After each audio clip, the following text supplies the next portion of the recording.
welcome aboard. The podcast, we haven't named it yet, but it might be called Welcome Aboard. Welcome aboard. Welcome aboard. That's cute. I'm here for that. Yeah.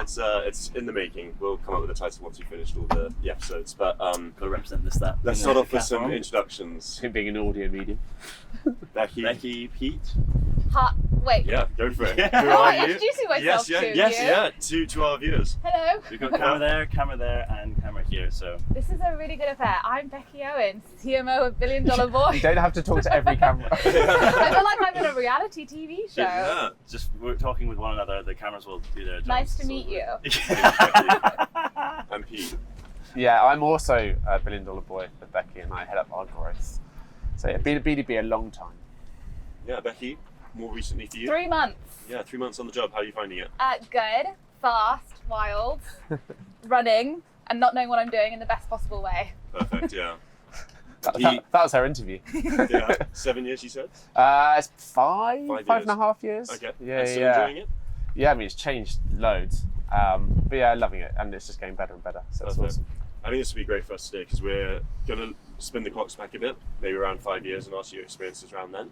But it's great that we've got an old timer and a newcomer. But Becky, so prolific in the influence marketing space. You came from Meta before, obviously. Well, I mean, I started influencer marketing 10 years ago, so I like to consider myself an OG. At one of the first agencies, MCNs, it's an outdated term, multi-channel network, that got bought by Disney. And then I ran digital partnerships at Disney. And then I moved on to Meta, where I ran creative innovation for EMEA.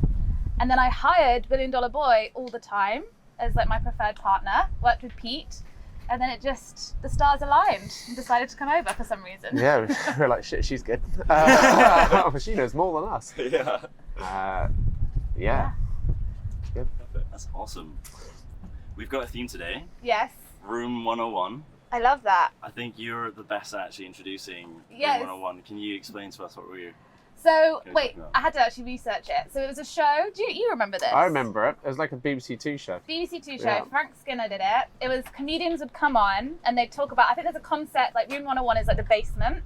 So it'd be like, what do you want to put in the basement that you no longer like anymore? And comedians would like say really funny things, it'd be like squirrels or whatever. But we were talking, I hate squirrels.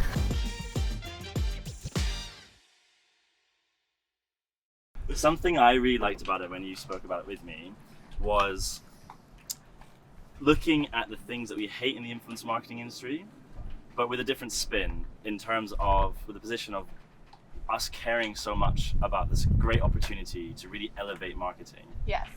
And I guess see within that opportunities for improvements as well. Yes, exactly. So it's what would we put in the bin, but not from a negative spin, but because we all care about pushing it forward. Because I think we all love this industry, but we all get frustrated. And I think we're all working towards improving the industry as well. So yeah, Room 101. Room 101. Welcome aboard. Shall we start with taking the clocks back? Yeah. So yeah, you're Some Room 101 versions. from 5 years ago.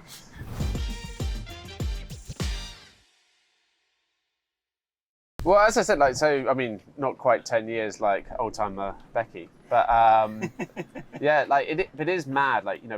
We're in Cannes now and you see like the word influence everywhere, the word creators everywhere, and that's amazing. But like 5 years ago, it was almost quite hard to kind of not justify it because everyone kind of knew they're going that direction, but the kind of professionalism of it was very different. Like working with creators, most of them, it wasn't their proper job, creating content just happened to be an outlet, on social and stuff like this. And when we were doing a campaign for BMW, it was an eco car, so we were going with people like architects and surfers, people that really kind of cared the space. And one of the creators, so we'd signed all the contract, everything sorted, and BMW sent him the car, and he only then told us he didn't have a driving license. And it was like, oh, okay, no, well, you can't just kind of like shoot around the car. You've got to give it a little bit of a test drive. In the car, yeah. So and you didn't let him drive the car? Yeah. That's a critical question. Are we recording? Yes. Actually, the actual solution, a stunt double, or his girlfriend had a driving license, and that's how, because we we couldn't again, because there weren't as many creators as well, so you couldn't just go. So we're like, well, we've got to think a little bit on the fly here. So we're like, I think we even asked, does your mum drive? There's this really cool surfer dude. So he was like, that's not really the image I'm going for. So yeah, no, his girlfriend did it, and like he was shot on the passenger seat. So the point is, we were thinking if you asked us 5 years ago, it would have been how creators would treat the industry. But the beautiful thing is actually we can look back and say today, it's a totally different game. So true. So we would have put in the bin creators not really understanding like the importance of the partnerships. For example, I won't say what movie because I just worry that I'll get in trouble, but I was doing a shoot for a really famous franchise. We had a cool time at 9 a.m. We like filled this studio warehouse with a massive custom built set. I was working with a very famous gaming talent, and he was like, I shall not arrive at 9 a.m. I'll be there maybe at 11 a.m. And it was a massive franchise. And you think for this creator to tell this franchise, I don't like your cool time, is so stressful. Yeah. And 9 a.m. is not even that unreasonable. It's if not it was 6 unreasonable. or 5, I think that would have been okay. But no, actually, you still make the effort, don't you? You still make the effort Yeah. for this franchise, but back in the day, the gaming talent, I mean, we were talking about this, we'd have to DM them on Twitter at like midnight to get them to respond to a business email. And this is how you'd negotiate deals, was in DMs on Twitter in the middle of the night, because the gaming culture is nighttime. Yeah. But I will say, thank God, we don't have to put that in the bin anymore, We because don't. more or less it's changed. So interesting I mean- thinking about that, like the power dynamics between creators and then say agencies sort of running at. If you switch back 5 years ago, the people wanting to leverage influencers to help market were very much sort of these massive enthusiasts and like innovators of the industry. Yeah. And so the power was all on the creator side. But we've managed to professionalize the industry over the last 5 years or so, such that we have the lion's share of Cannes this year, which Yes. is absolutely The lion's share. So you did. Yeah, I think that was coined by Hester Bates, an influencer, in Was her it? article of the drum. The Good for lion's her. share, but it makes a lot of sense. We were thinking about calling this boat the Lion's Den, but But you went with White Shark. Welcome. yeah, we can change the name. Lions OGs right here with us. Yes, yeah. Well, But we're- this is a shameless plug on BDB, but we are the most winning influencer agency of Cannes. So there you go. That's our title, Yeah. the most The winning. Heineken. We I should don't talk lead about our that titles. campaign. I absolutely love that campaign. So funny. Yeah. Just how you had Mad, right? 0 calories, also 0 anything. Yeah. It's all Yeah. virtual. Yeah, It was quite clever. It was mad. No, really well done. We can talk about some of your campaigns towards the end of this, I'm sure. But Just a closing note on that. I think it's really nice to see now where we've come, where power dynamics are almost not really part of the conversation, because it's there's that mutual respect, and we all see the power of influence, or the power of creators, and the creator economy is now really growing loads. You guys have a lot to say about that as well. Yeah. And But I think we might counter your point a Yeah, go little, on. but I think we've given 2 101s. I want to hear from you. Yeah. It's not just me and Pete. can I take one? What? yeah, go ahead. So for me, I actually want to put myself in the shoe of a consumer, the shoes of a consumer, not just one shoe. That'd be such great with just the one shoe ad. Yeah. And How about what- you take the one shoe, I'll take the other one. Yeah, okay, Shoe sounds this, good. shoe that. Yeah. So for me, I am sick and tired of seeing irrelevant ads at high frequency. What I mean by that is when I'm scrolling, I don't want to see stuff that isn't like in my repertoire of what I like and what I want to see, and I don't want to be bombarded with these pieces of content amplified through paid media. Where I'm excited is about this being addressed and social media returning to what it really stands for, being a source of entertainment, a source of information, educational pieces, and anything that can sort of spark curiosity. So I think what we have as a responsibility as marketers and also market researchers is to provide agencies, brands, and creators with the tools they need to make ads fun, engaging, informative, educational, whatever it is. Take it just a step back, maybe. Yeah. It's like, when we go online, how many people are using ad blockers? Me. Yeah. Yeah. One. Yeah, there you go. I heard a stat earlier today, 50% 50. of people online are using ad Wow. blockers. If we want to avoid that in our sort of social media space, we have to also respect the people that use social media. Like, why do they go to social media? Maybe they're bored, maybe they want to connect with a friend, maybe they're curious, maybe they want to learn something, they want to be entertained.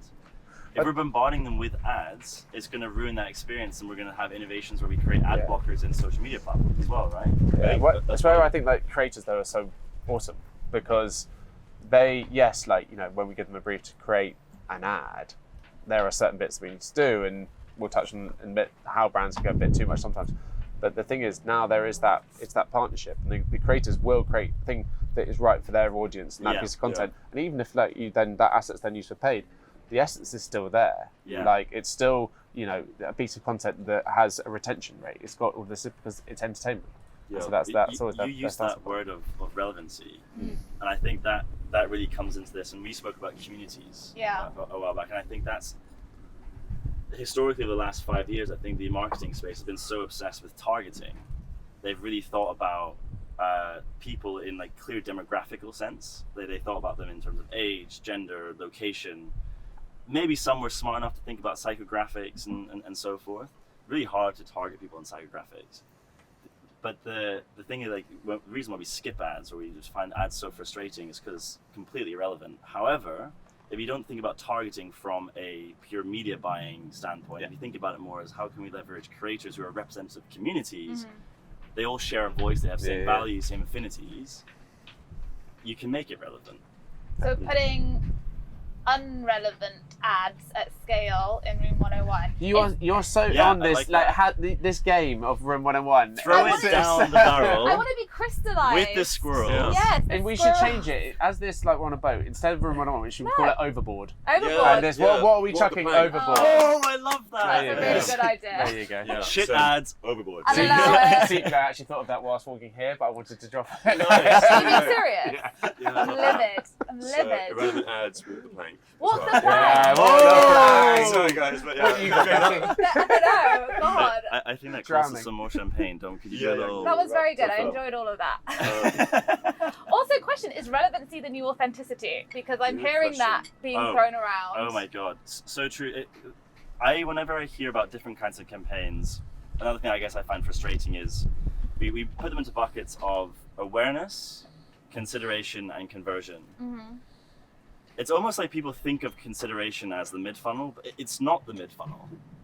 Okay, So what is it then? The funnel. I think there's so many things. Perceptions, relevancy. I Right. think relevancy really is a good anchor for mid-funnel.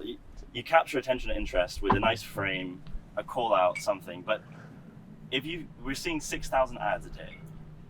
If you want it to be memorable, Is that a fact? 6,000 ads 6 a to day. 10,000. 6 I to can believe it. It 10,000 came up ads in a day. What? talk yesterday Really? with so don't yeah. ask me. I don't know why you're looking at me. I do not remember names of anything. It came up with a tool with Ad Week, and 6 to they 10,000. asked the crowd, Yes. how many ads do you reckon you see a day? It was like I was pretty confident, but it was also my first hour at Cannes, and I didn't feel confident enough to put my hand up at my first event in Cannes and say the answer. But someone said 2,000, and he was corrected to say 6 to 10,000 I'd a have day. said 10. Yeah. When you started, That Genuinely. explains. Is that an ad? Is this is the this that pillow an advert? you've 100%. seen 8 here Actually, today. speaking of which, maybe I should put this here. Just, That looks like No, an I was going to say, advertising don't do that. Yeah. No, Max. Sorry, it's just too exciting in Cannes. How many ads do you see? That's crazy. No, it's insane, isn't it? And it's the brain that picks up those memorable ones. Might be very few of those 6 to 10,000. So your whole point of what you're putting overboard on the plank makes even more sense when you put that in context. Let's keep it relevant. Maybe reduce that number. Maybe we don't need to No see one's so going to many reduce ads. that number. Well, I was gonna We're all say, here if to it's that- increase. We are here to increase, but make sure that you're the one that stands out amongst the 6 to 10,000. I think that's the name of the game here. Via being relevant. By being relevant. and I think communities is a real lever in that. Huge. And when the industry's talking about how can we optimize marketing, 3 buckets that I really like are creative. I think creativity is fantastic, but also messaging within that. There's a lot of different elements to that. Targeting, yes, is super important. I think that also still does deserve a bucket, but something that we should start splitting between those, and they do all overlap. Yeah. The third one is distribution. When I think of distribution, I'm not just thinking about platforms and channels. I'm thinking about creators as a form of distribution. That's why I think there's overlap between 100%. that and creative and targeting. 100% from nutrition, yeah. Right? And that's why I think community is a fantastic way of thinking about how we can make things relevant, speak their language. Yeah. We did I could say this campaign, it was the Walker's Crisp In, Crisp Out campaign. And which, by the way, I've seen on my feed. Oh yeah? What do you think? Was it relevant? It was definitely Or was it relevant. one of 10,000? The only problem is I you're actually live they're out in of Berlin. crisps, so. I live in Berlin, and we don't have Walkers in Berlin. And you Yeah. saw it in Let- We have Berlin? Lay's, Yeah. Don't and there's a huge out us. difference between Walkers Yeah, and Lay's. definitely. Oh. So while I would love Walker's Crisps in Berlin, all the ad does to me is make me miss England, Oh. which is still relevant. I So don't do know you about guys- British tourist board. No. Max is in London, I'm in Berlin, but I miss Walkers more than I miss Max. What a terrible thing I'm to say. joking. Take it I'm back. joking. We'll send you some. Yeah, no, great ad. But and, well, what was quite interesting about that one was like when you're putting together a creative marketing campaign. Often, like people like you want to get all the data on like their demographics and stuff like this. So take paid aside, so just from the organic side. What they actually wanted was for us to pick creators that had almost like very similar demographic. So they basically got hit with completely different ads, but the same messaging each time. Yeah, And they it's partly because the paid team just it was difficult to can control and combine the teams. So you had all these different like creators like Laura Whitmer, Ollie Murs, all this kind of stuff. Very similar demographics, but creating completely different content, but with the same messaging. So they just got hit over and over and over again with that kind of stuff. And it worked really, really well. I'm not surprised. Yeah. I mean, we were also, in terms of relevancy, and I think also bringing it back to almost like respecting the native experience the person's going through when they're in a certain situation. So you could be on social media trying to see what your friends are up to. You could be on Roblox just trying to escape the world, relax. We were at one of the Reddit talks yesterday talking about gaming, and they're talking about Roblox. We were actually part of one of the campaigns for Walmart Land launching in I've seen Walmart this. Land in Roblox World. And they were really keen to find creators whose audiences were actively using Roblox and like gaming in that space. How would you create ads that target Roblox users or people that use it frequently? You might be able to say like interested in Roblox, but what if you have a creator who actually live streams playing on Roblox all the time and you know their audience are completely interested in that? What came out of it was that throughout the campaign, all the different creators, 75% of their audience were actively playing Roblox every other day. Wow. 50% of them actually went to Walmart Land and said they had a good time. 50%? That's Yes. good. That's not 50% For of the 75. Walmart Land. That's 50% of the creators' audiences. And the extra 25% of them also said that they're really keen to try it out.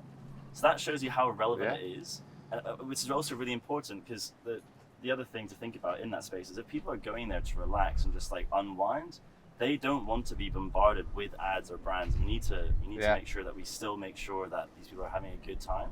And if creators are a really good way of speaking the language of the communities, i.e. being relevant, we have to find a way to continue Exactly. Well, amplifying it that. goes back, to your point about, it's entertainment, isn't it? Yeah. Like, it's not there just to it's not, Yeah. just some big billboard or something. So like if we put unrelevant ads on the plank, the Yes. solution is creator communities.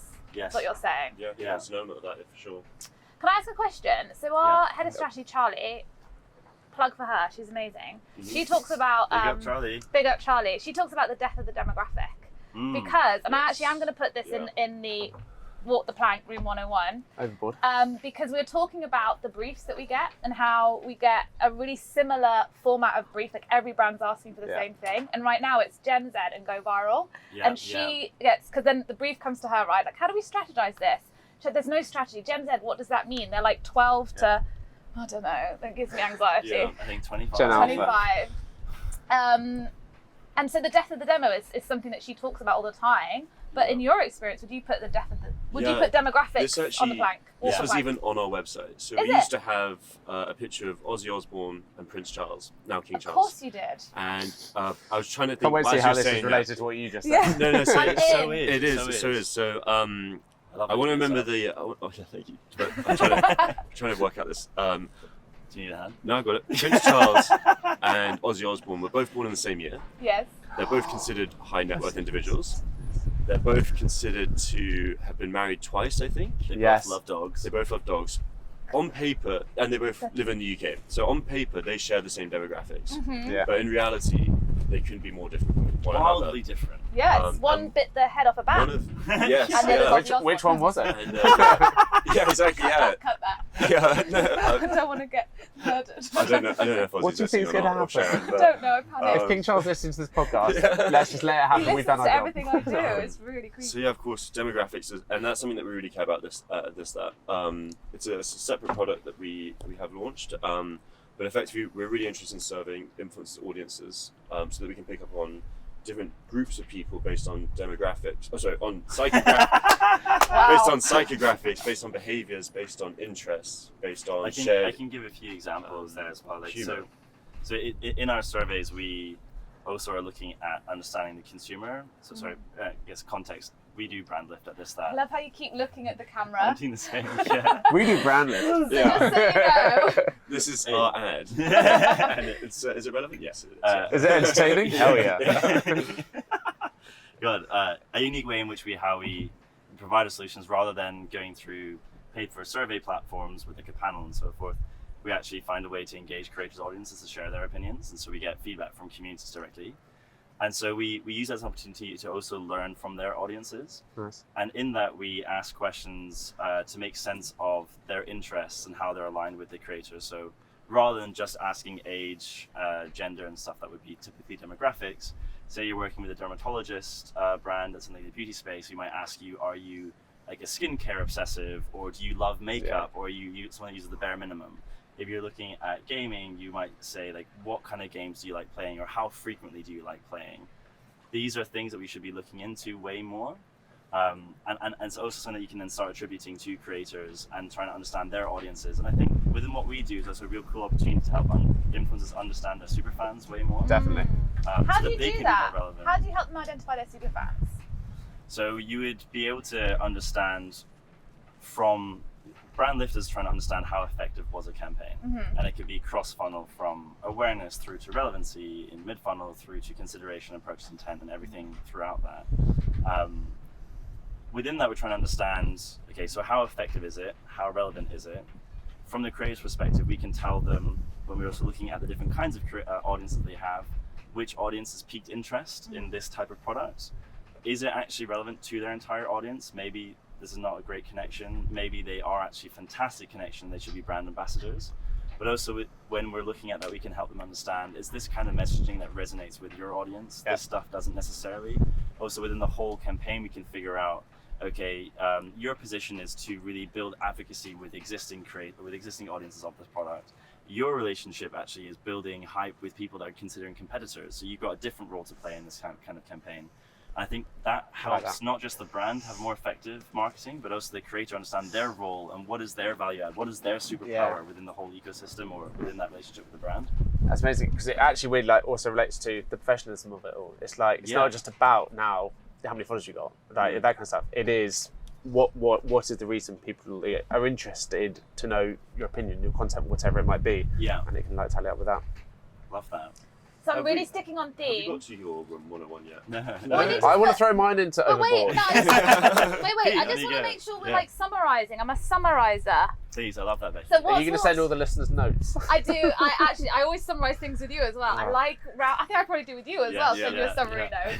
It just makes me feel very comfortable. You can move on. So the summary is. I definitely feel you do it for you, not me. I like to organise my thoughts. Max is very suited to you in that sense. Right. So we're walking the plank is demographics, and we all agree. Yes. Charlie's right. Big up Charlie and Ozzy Osbourne. Big up Charlie. And Charles, King Charles, and the whole. Yeah, which Charlie are we picking up? And what else have we put? I need to remember. Unrelevant ads. Unrelevant ads, and then 5 years ago, creators they're not now, but a little bit rogue. Well, what is the word we're going to use as terms like with communities of creators? Is it the community? Is it relevancy? Is it understanding that they've got aligned affinities? Is it the psychographics of that? How are you summarising that? I mean, brands would use the word community, right? That's always I what think they'll go to. I don't Community's think. quite all-encompassing. Yeah, and it's flexible enough that it depends on your entry point. You can leverage it. Okay, good. So we've got 3. 3 so far, and now Max. No, last but not Pete least. wants to jump in.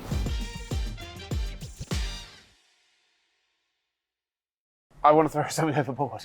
Okay, one more thing. Yeah, go for it. I'm going to call it the Daily Mail effect. I love that. We can. So, look, we all love creators. We all love like what they can do, but still, the Daily Mail uses this person as an influencer, and it's always this dirty. They're using it for clickbait, and they're using it because in negative connotations, and I just think that's just the worst. We just got like throw it overboard.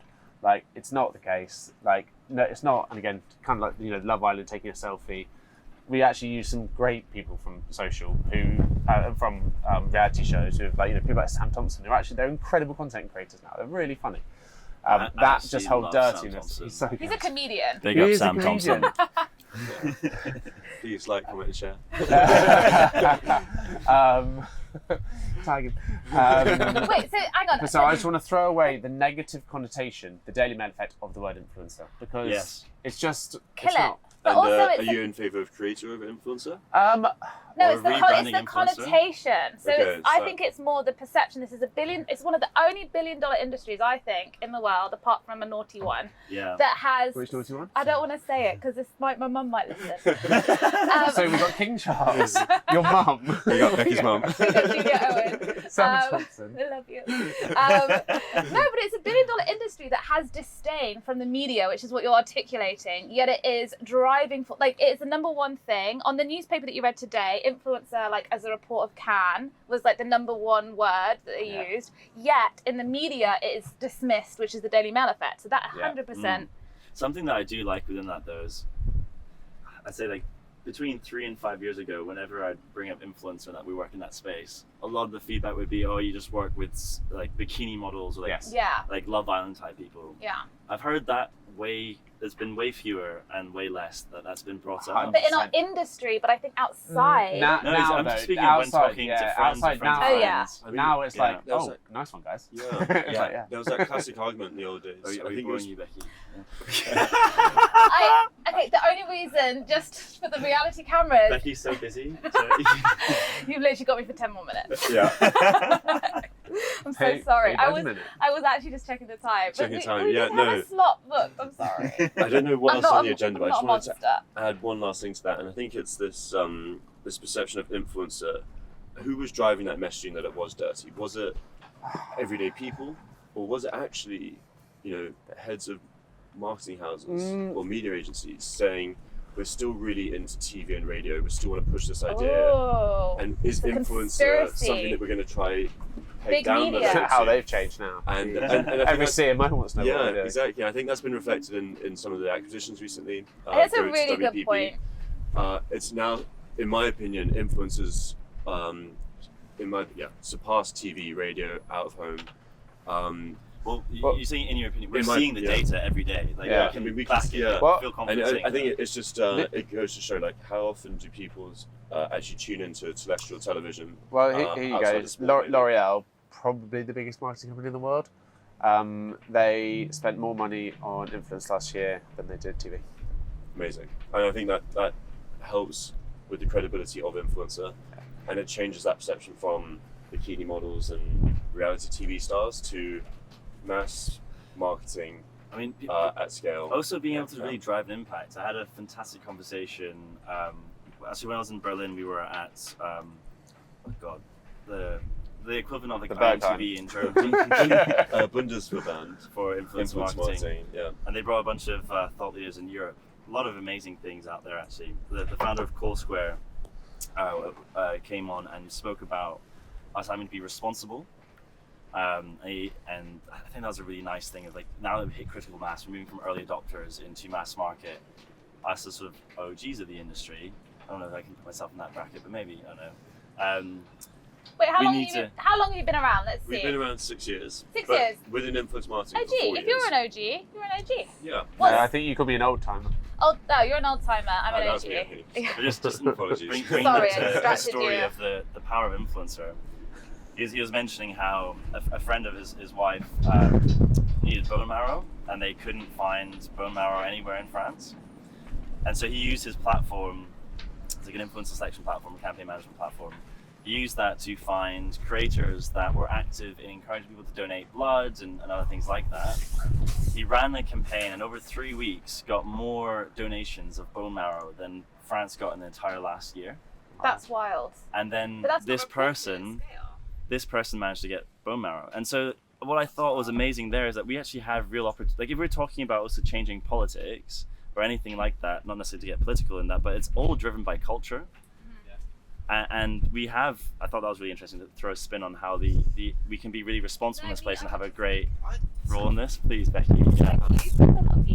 To that point, no, this is good. So when I was at Meta, we wanted to understand how creators can drive action for causes. Yeah. So we did with BDB, Creators for Causes, where we wanted to see, we worked with Red Cross, Change India, Malaria More. We did 4 campaigns. For India. There you go. 4 campaigns of 4 charities. Very fussy. Yeah. And we ran their normal adverts as they would create, as they've done for years, to drive action, drive sign-ups or something. Yeah. And then we did creator-generated content, same call to action, and across the board with 99% confidence, the creator-led ads, generated ads, made people act. Yeah. And it's just crazy. That's, to your point, like when we're talking about the Daily Mail effect, these creators are actually shaping and changing. So I'm going to say something to hold us accountable now. Okay, what is it? Shit. Oh my God. So do you know the concept of 1% for the planet?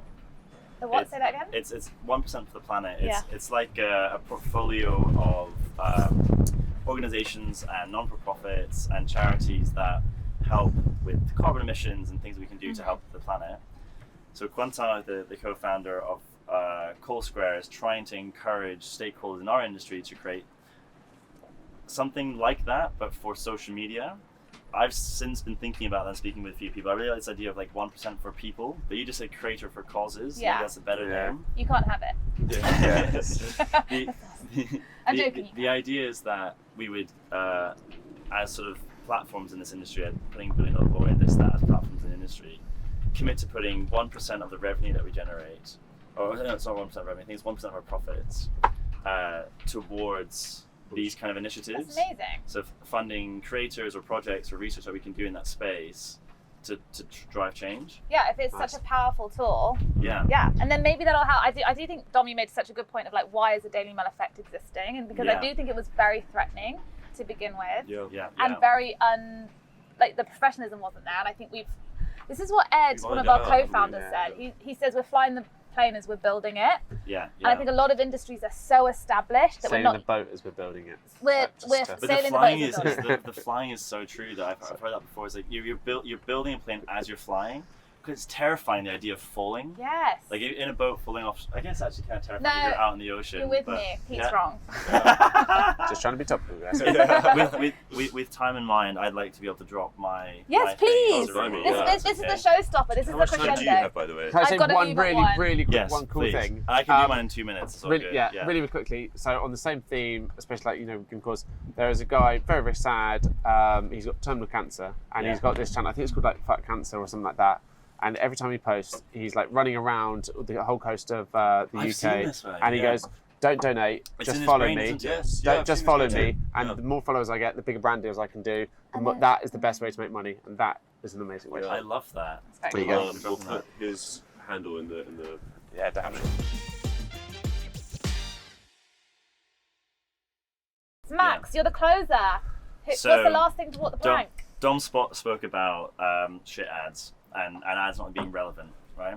So a big purpose that we have at ThisThat's is trying to make advertising more enjoyable for consumers. Something that I find frustrating is that when we think of marketing, we almost immediately go towards advertising. We don't really think about market research as something. And when we're speaking about the death of demographics and how communities is a real thing, that's market research. That's what people think market research is terrifying. They think of, the sort of dinosaur players in the industry, Kantar Nielsen, big up Kantar Nielsen. We're not going to tag them. It's quite daunting. It's quite overwhelming. Whereas it actually can be quite enjoyable. You can really, a way of thinking about it enjoyable for marketers is you can eliminate all the guesswork and really provide confidence when it comes to your strategy. So that's something that I'd really like to sort of work towards with ThisThat's. I think we have a role to play in influencing the shift of perception around market research. I think market research can be really enjoyable for marketers. That's the thing I think is really critical to making marketing more enjoyable and also ads more relevant for consumers. And hopefully the evidence that we can provide within that, just showing how creators are more impactful, will help us continue to elevate the industry. Nice. So synthesize out in one word, what's walking the plank? Walking the plank is being scared of market research. Beautiful. Yeah. Wait, okay, so for time, can we summarize? Yeah. Daily Mail effect, go on. Everyone Mail. summarized their bit in like one sentence. Oh my god, I can't even remember. Yeah, I was about to say, put me on the spot here. Irrelevant ads, hyper amplified. Okay, Oh, great. but what are you going to do about it? For the love of the We're going to industry. make ads more relevant. Beautiful. By It sounds like you're working trying with to teach creators and their communities. All right, Dad. Yeah. How do you spell that? Say that again. Cut that bit. Let him do it himself. Oh god, reciting lines. 3, 2, 1, action. Irrelevant ads, hyper amplified. How do we fix it? By serving creators and their communities. No, that's Beautiful. wrong. What was it? I think we'll just Yeah, use so what I cut said that before bit, and yeah. cut that. Yeah, Honestly, I'm terrible at reciting. I just want to use all of that. I'm much better at freeing it. Or what do you call it? Okay, That's so good. what's Freestyle. yours? Yeah. Freestyling Daily it. Mail effect. Yeah. So what's in its place? Whoa, it's not something taking place. We're just getting rid of it, right? So throwing that this perception that influencer is a negative connotation, a bad word. Influencers, creators are amazing. Changing the world, Change the word. as we spoke Love about. Wait, mine is, I've literally stolen it. Mine is the demographic. Death of demographics. Death is the demographic, but the death isn't walking the plank. The death is on the board, and the demographic's on the plank. To be On- honest, You can tell she's nautical. On the board. You just mean on board. I'm never On the board. I'm Yeah. from Birmingham. It's like the most it's the furthest point from any ocean. Birmingham's got your canals. We do have Yeah, canals. there's no They go planks. sailing Yeah. too much. Canal If you walk boats. off a canal boat on a plank, you'll probably be a few You're meters from the fine, side. yeah. It's not the Okay. death of you. I can summarize mine very simply, hopefully. The going off the plank and off the board of this boat is the fear of market research. The solution for it is to embrace it, realize that we can really leverage it to solve all these problems, make ads more relevant, more enjoyable. We can also prove that communities are super impactful. And overall just make marketing more enjoyable. Let's embrace market research and its power. Mic drop. Thank you guys. Thank you. Yeah. What a lot of fun. Yeah. Thank you guys. Did we just clap ourselves? Yeah. That's a wrap, guys. That's it.